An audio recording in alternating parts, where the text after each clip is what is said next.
வணக்கம். என்ன விஷயம்னா, ஜோதிடத்தில் இந்த லக்ன பாவங்கள் பற்றி தெரியணும். இப்போ சரலக்கணம், சிரலக்கணம், உபயலக்கணம் அப்படிங்கிற ஒரு டாபிக். இப்போ சரலக்கணம்னா என்ன, சிரலக்கணம்னா என்ன, உபயலக்கணம்னா என்ன, இப்போ அதை பற்றி தெரிஞ்சுக்கணும்.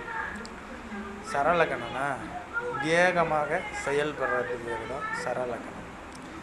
சிரலக்கணங்கிறது அப்படியே ஒரே இடத்துல ஒரு விஷயத்தை முடிவு பண்ணாங்கன்னா அதுதான் அப்படிங்கிறத நிர்ணயித்திடுவாங்க. ஒரே ஸ்டாண்டர்டாக நின்றுவாங்க. அது பேர் தான் சிரலக்கணம். உபயலக்கணம்னா சரமாகவும் செயல்படுவாங்க, சிரமாகவும் செயல்படுவாங்க. அதாவது வேகமாகவும் செயல்படுவாங்க, ஸ்டாண்டர்டாகவும் செயல்படுவாங்க. அதுதான் இந்த உபயலக்கணங்கிறது இரட்டைத்தன்மை உள்ள லக்கணம் என்று சொல்லுவார்கள். இப்போ எது சரலக்கணம், எது உபயலக்கணம் என்று இப்போ அதை பற்றி சொல்ல போகிறோம். இப்போ சரம் என்றால் மேஷம்,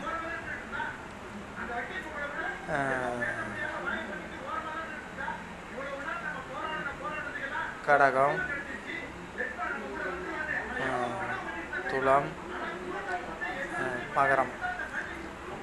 இந்த 4 ராசிகளும் சரலக்கணம். சிரலக்கணம் என்றால் ரிஷபம், சிம்மம், விருச்சகம், கும்பம். இதையெல்லாம் சிரலக்கணம். உபயலக்கணம் என்றால் மிதுனம், கன்னி, தனுசு, மீனம். இது 4ம் உபயலக்கணம். இப்போ இந்த சரலக்கணம் என்ன, உபயலக்கணம், சரலக்கணம், சிரலக்கணம் அப்படிங்கிறத ஒரு டாப்பிக்கை தெளிவாக புரிஞ்சிருப்பீங்க.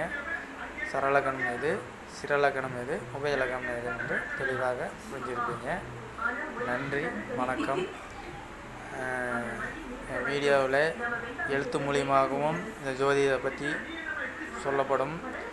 இதுமாரி வீடியோவில் வாய்ஸ் மூலியமாகவும் பேசி சொல்லப்படும். வீடியோவுக்கு சப்போர்ட் பண்ணுங்கள், ஷேர் பண்ணுங்கள். நீங்கள் எந்த அளவுக்கு எனக்கு சப்போர்ட் பண்ணுங்கள் அந்த அளவுக்கு ஜோதிடத்தை பற்றி நான் இன்னும் விவரமாக சொல்லுவேன். சப்போர்ட் பண்ணுங்கள், லைக் பண்ணுங்கள். நன்றி, வணக்கம்.